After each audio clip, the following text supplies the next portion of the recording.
వనపర్తి జిల్లా కేంద్రం బీఆర్ఎస్ జిల్లా పార్టీ కార్యాలయంలో ప్రొఫెసర్ కొత్తపల్లి జయశంకర్ జయంతి వేడుకలు నిర్వహించారు. ఇక జిల్లా పార్టీ అధ్యక్షులు గట్టు యాదవ్ ఆధ్వర్యంలో విగ్రహానికి పూలమాలలతో మాజీ మంత్రి సింగిరెడ్డి నిరంజన్ రెడ్డి నివాళులర్పించారు. ఇక 1969 ఉద్యమంలో ఉపాధ్యాయ పంతులుగా తనంతట తెలంగాణ ఉద్యమం నిప్పురవ్వ అని కొనియాడారు. వర్ధిల్లాలి కేసీఆర్ నాయకత్వం. జై తెలంగాణ, జై తెలంగాణ.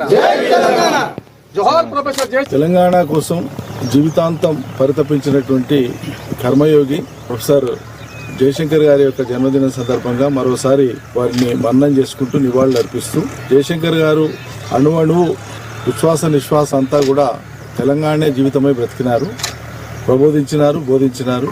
తెలంగాణ వాదాన్ని సజీవంగా నిలబెట్టినారు. మలిదశ తెలంగాణ ఉద్యమం కేసీఆర్ సారథ్యంలో ప్రారంభమైనాక దానికి సైద్ధాంతిక ఊపిరులూది ఒక నిబద్ధత కలిగినటువంటి తేజోమూర్తిగా విరాజిల్లినారు. ఆయన కలగనటువంటి తెలంగాణ సాకారం చేసేటువంటి దిశగా 10 ఏళ్లు కేసీఆర్ నాయకత్వాన ప్రభుత్వం పరిపాలన చేసి భారతదేశంలో తెలంగాణ రాష్ట్రాన్ని అగ్రభాగాన నిలబెట్టింది.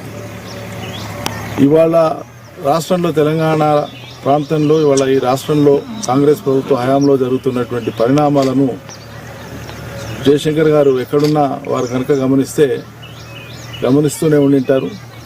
వారి ఆత్మ క్షోభిస్తుంది.